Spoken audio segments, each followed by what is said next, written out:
Ayo berinvestasi akhirat, bangun rumahmu di surganya. Sempurnakanlah ibadah Anda dengan beramal jariah yang pahalanya tidak terputus hingga akhir kiamat.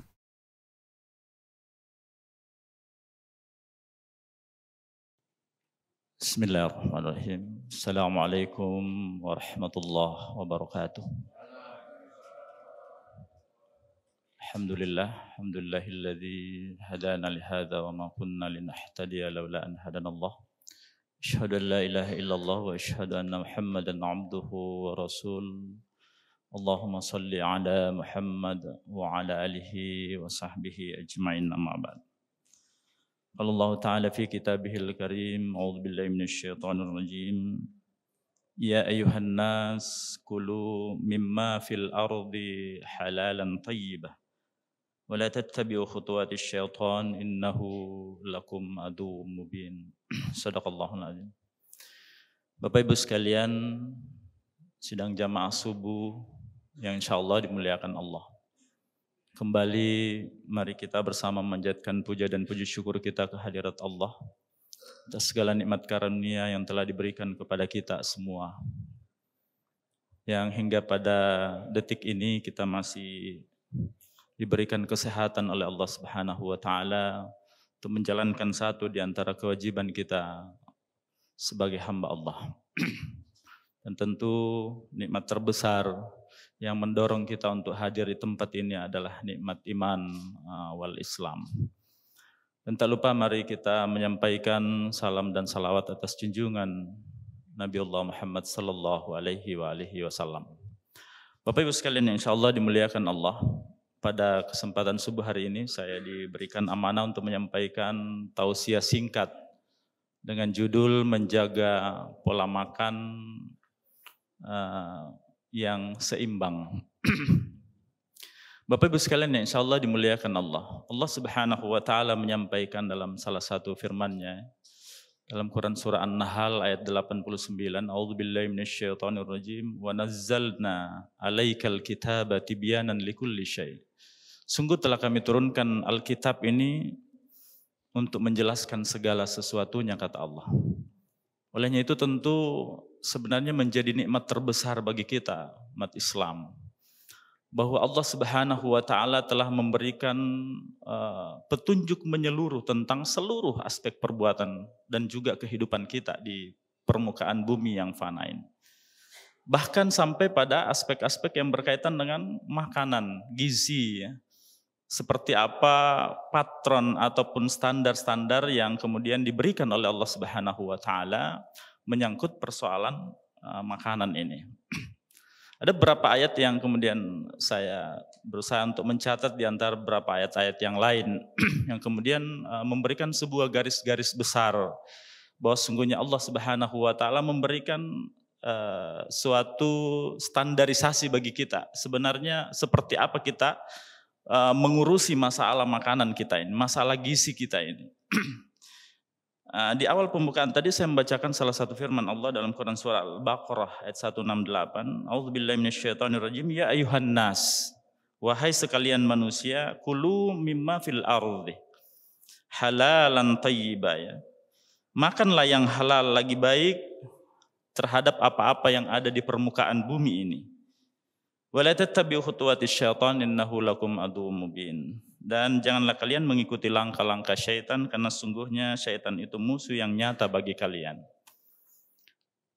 Di dalam ayat ini kemudian Allah Subhanahu wa taala menegaskan bahwa sungguhnya ada dua aspek yang mesti kita menjadi standar bagi kita untuk memilih makanan itu. Yang pertama adalah kehalalannya, ya. Jadi ini menjadi standar pertama bahwa makanan ataupun minuman yang kita konsumsi itu haruslah memiliki standar halal. Tentu kemudian siapa yang berhak menetapkan kehalalan ini, maka hak prerogatif Allah Subhanahu wa taala untuk menetapkan halal dan tidaknya makanan ataupun minuman yang kita konsumsi. Dan kehalalan ini bukan hanya dari sisi zatnya, akan tapi paling tidak ada dua aspek yang kemudian harus kita lihat terkait dengan kehalalan ini. Yang pertama adalah halal dari sisi substansinya ataupun isi atau kandungan dari makanan itu, ya, Kemudian yang kedua adalah halal dari cara memperoleh makanan ataupun minuman itu. Jadi ini dua aspek yang penting untuk kita jadikan sebagai standar kita untuk memilih makanan dan minuman yang akan kita konsumsi, baik bagi kita maupun keluarga kita di rumah, Bapak Ibu sekalian. Karena sesungguhnya betapa banyak hal-hal yang kemudian berkaitan dengan hukum-hukum menyangkut ya asal-asal ataupun sumber-sumber makanan dan minuman yang kita makan ya. Jadi salah satu sabda Rasulullah ya juga menjelaskan bahwa penting sekali untuk melihat kehalalan sumbernya juga ya. Jadi kullu nabata min haramin fannaru aulabi ya. Barang siapa yang dari dirinya itu tumbuh daging yang berasal dari makanan yang diharamkan termasuk dari sisi sumbernya, maka layak untuk dibakar dengan api nerakanya Allah. Ya tentu ya termasuk dari sumber-sumber yang kemudian harta-harta yang tidak halal dalam proses mendapatkannya. Kemudian ayat yang lain yang juga menjadi hukum-hukum umum tentang masalah makanan ini di dalam Quran surah Abasa ayat 24 juga Allah berfirman, "Falyanzuril insanu ala ta'amihi." Ya. Jadi hendaklah manusia itu memperhatikan makanannya. Ya. Jadi ini hukum umum terkait dengan pentingnya kita untuk melihat dan mencermati makanan kita. Dan juga dalam Quran surah Al-A'raf ayat 31 Allah berfirman, "Kulu washrabu wa la tusrifu." Ya. Makan dan minumlah kalian dan jangan berlebih-lebihan. Nah, Bapak Ibu sekalian yang insyaallah dimuliakan Allah, dalam standar yang pertama tadi tentang kehalalan, maka yang kedua adalah thayyibah ya. Jadi bukan hanya halal saja standar kita memilih makanan itu, tapi yang kedua adalah thayyibah, baik ya. Jadi makanan itu juga membutuhkan sesuatu yang baik kandungannya. Nah, seperti apa kita memaknai thayyibah ini ya? Makna thayyibah atau baik ini sebenarnya adalah makna yang bersifat luas. Disinilah kemudian ada kaitannya nanti dengan penelitian-penelitian ataupun pembuktian-pembuktian ilmiah tentang masalah kandungan makanan. Karena nanti thayyib bagi seseorang yang satu orang, tapi kemudian belum tentu thayyib bagi orang yang lain. Contoh misalnya Bapak Ibu, orang yang dengan alergi misalnya dengan zat yang dikandung oleh udang atau kepiting, ya, bagi orang tertentu kemudian itu baik bagi dirinya. Tapi coba kalau kemudian orang yang alergi makan udang atau makan kepiting, apa yang terjadi? Kalau jadi manifestasi alergi itu bisa di kulit, gatal-gatal, bisa juga di saluran pernafasan yang kemudian tiba-tiba serangan asma akut. Nah ini akan sangat berbahaya Bapak Ibu sekalian apabila mengkonsumsi makanan yang seharusnya halal dan thayyib bagi orang lain, akan tetapi bagi kita mungkin yang alergi dengan zat-zat yang terkandung di dalamnya itu menjadi sesuatu yang tidak thayyib. Karena kemudian menjadi bahaya yang sangat mengancam ya. Bahkan bisa sangat-sangat bisa menyebabkan kondisi yang sangat akut ya. Jadi ada istilah dalam istilah medisnya itu kalau disebut dengan shock ya. Jadi shock anafilaktik ya. Ini itu adalah kondisi alergi yang sangat berat ya. Jadi bisa sangat tersumbat pernafasan ini dan kalau tidak ditolong dalam waktu cepat maka bisa mengantarkan kepada ajal ya. Bapak Ibu sekalian yang insyaallah dimuliakan Allah. Begitu pula nanti dalam kondisi-kondisi tertentu maka kemudian ada hal-hal yang dari sisi jumlah itu kemudian akan sangat berbahaya ya. Misalnya contoh air adalah sumber kita untuk menutupi rasa haus kita. Maka misalnya di dalam kebutuhan makan dan minum kita sehari-hari itu paling tidak 8 sampai 10 gelas Bapak Ibu sekalian ya. Itu yang kemudian diteliti ya. Ini memang lapangan penelitian ilmiah bahwa dengan seperti ini akan menyelamatkan beberapa organ-organ tubuh kita, termasuk salah satunya adalah tidak menyebabkan ginjal itu bekerja lebih berat. Karena kalau kurang cairannya maka ginjal akan berusaha untuk membuat ya bekerja dengan lebih kuat untuk membuat penghematan air. Jadi coba kalau misalnya ini terjadi dalam jangka panjang maka ginjal ini akan bekerja ya sebagai mesin yang bekerja tentu. Jadi kalau kita lihat ya, kalau ciptaan Allah memang luar biasa ketahanannya. Tapi kalau misalnya itu juga dalam jangka panjang ya, maka juga akan menyebabkan kondisi kerusakan pada ginjal dalam waktu yang panjang ya. Sehingga disarankan kalau lihat warna urin kita, warna kencing kita itu sudah mulai kuning pekat ya, maka itu berarti salah satu tanda dari kekurangan cairan ya. Ya tentu tidak Misalnya untuk berpuasa Ramadan ya jangan dilihat kalau sudah ini harus minum segera ya. Bapak Ibu sekalian yang insyaallah dimuliakan Allah. Nah, bagi mereka-mereka yang kemudian ada gangguan ginjal, misalnya dia punya kadar racun ginjalnya sudah mulai tinggi ya, makanya ini penting untuk kita samanya usia-usia di atas 30 tahun kalau kemudian sudah mulai ada kondisi-kondisi tertentu yang dirasa kurang nyaman, sudah mulai ada bengkak-bengkak atau apa, jangan sampai ini sudah ada mulai problem kita punya fungsi ginjal ya untuk proses memengkatkan ataupun mengeluarkan cairan yang berlebih. Jadi ginjal itu kalau lebih cairan kita akan dikeluarkan kelebihannya. Kalau tertinggal di dalam bahaya ya, jantung akan bekerja lebih berat karena akan banyak cairan yang masuk ke pembuluh darah dan berlebih pompanya ya. Lama-lama kalau pompanya berlebih, nah itu juga bisa gagal di dalam memompa Bapak Ibu sekalian. Nah, maka dalam kondisi seperti ini, air yang tadinya harusnya 8 sampai 10 gelas dalam kondisi normal, pada kondisi yang kemudian ada gagal ginjalnya, maka air itu menjadi racun kelebihannya. Karena itu akan menumpuk di mana-mana dan kemudian orang akan menjadi sesak, bergerak sedikit sudah tidak mampu Bapak Ibu sekalian. Nah itu jadi toyib dalam satu kondisi atau kelompok tertentu tapi tidak toyib bagi kelompok yang lain dalam jumlah yang seperti itu. Bapak Ibu sekalian yang insya Allah dimuliakan Allah, begitu pula misalnya dengan kadar garam. Ya, jadi ini nanti ada beberapa poin-poin penting yang saya ingin sampaikan secara singkat-singkat saja terkait dengan pola makan ataupun gizi seimbang yang kemudian dikeluarkan oleh Kementerian Kesehatan. Bapak Ibu sekalian yang insya Allah dimuliakan Allah. Nah juga di dalam sebuah hadis Rasul ya, jadi ini juga banyak sebenarnya hadis Rasul, saya cuma mengangkat beberapa saja. Salah satu diantaranya adalah bahwa tentang perkara jumlah makanan ini juga diatur ya, jadi tidak boleh berlebih ya. Jadi dalam sebuah hadis riwayat Imam Ahmad ya, tidaklah anak Adam itu menemukan wadah yang lebih buruk dari perutnya ya. Cukuplah bagi anak Adam itu memakan beberapa suapan yang menguatkan punggungnya, namun jika harus melebihinya hendaklah sepertiga untuk makanan, sepertiga untuk minum, dan sepertiga untuk udara ya.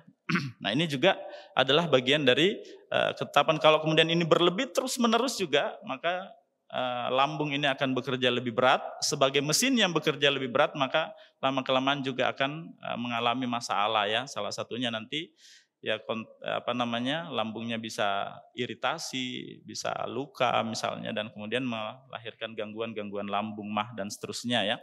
Makanya dalam kondisi yang dari penelitian yang ada, puasa Ramadan itu sepanjang pola makan kita dalam puasa itu juga diperbaiki, maka itu akan rata-rata tingkat penyembuhannya sekitar 60-70% ya. Jadi ini kalau pola makannya juga diatur ya, karena selama Ramadan juga banyak justru kalorinya lebih tinggi, makanan lemaknya lebih tinggi, asam pedasnya lebih tinggi, maka ini bahkan banyak kita dapatkan justru banyak yang masuk di rumah sakit setelah 1 minggu ataupun di atas 1 minggu setelah berpuasa. Nah ini ada satu yang something error ya, jadi ada yang error ini, jadi harusnya memperbaiki karena kemudian mengatur ya, membuat lambung kita ini berada dalam keadaan yang istirahat dari bekerja ya. Selama sebelumnya itu bekerja terus menerus, maka ada waktu istirahatnya selama 12 jam. Harusnya secara teori kemudian ini memperbaiki ya. Tapi kalau kemudian setelah buka juga dihantam kalorinya jauh lebih banyak dalam kondisi yang tiba-tiba juga, nah ini juga bahkan membuat kondisi lambung kita menjadi lebih buruk ya. Jadi makanya proses berbuka pun ada sunnah-sunnah Rasulullah ya. Jadi bagaimana mengisi dulu dengan kalori yang ringan dan kemudian juga tidak berat ya, supaya lambung ini sudah mulai bisa bekerja lagi dan kemudian bisa meneruskan dengan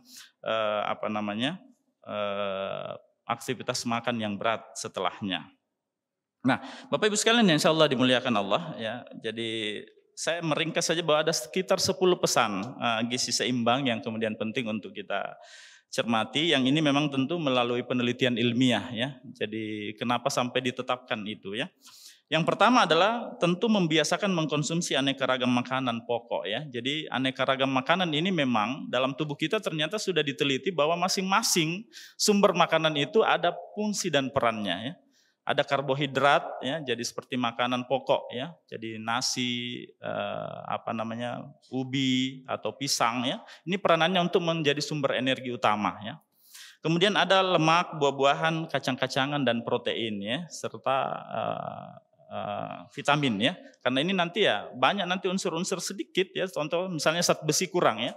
Kita hanya misalnya setiap hari makan nasi lauknya Indomie misalnya ya, sama-sama karbohidrat ya, hanya ditambah dengan penyedap rasa, maka kita akan kekurangan dari unsur-unsur yang lain, terutama protein dan juga misalnya vitamin mineral ya. Nah, apa jadinya? Maka ini juga akan membuat kondisi-kondisi tubuh menjadi lemah, kurang di dalam kerja otot, saraf dan seterusnya.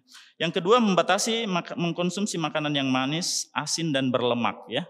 Jadi ini dijelaskan bahwa kalau misalnya sekitar 35 tahun ke atas itu tidak lebih dari 4 sendok makan gula ya. Jadi 1 sendok teh garam dan 5 sendok makan minyak ya. Jadi ini kalau kita minum teh kotak yang 250 itu sekitar 2 sendok gula. Jadi kalau misalnya setiap hari itu kapasitas kita sebenarnya hanya 2 teh kotak saja. Kalau kita minum kopi atau teh dalam seharinya maka paling tidak 2 sendok dalam 1 putaran itu berarti 2 kali ya. Kalau untuk gula ya, konsumsi gula ya.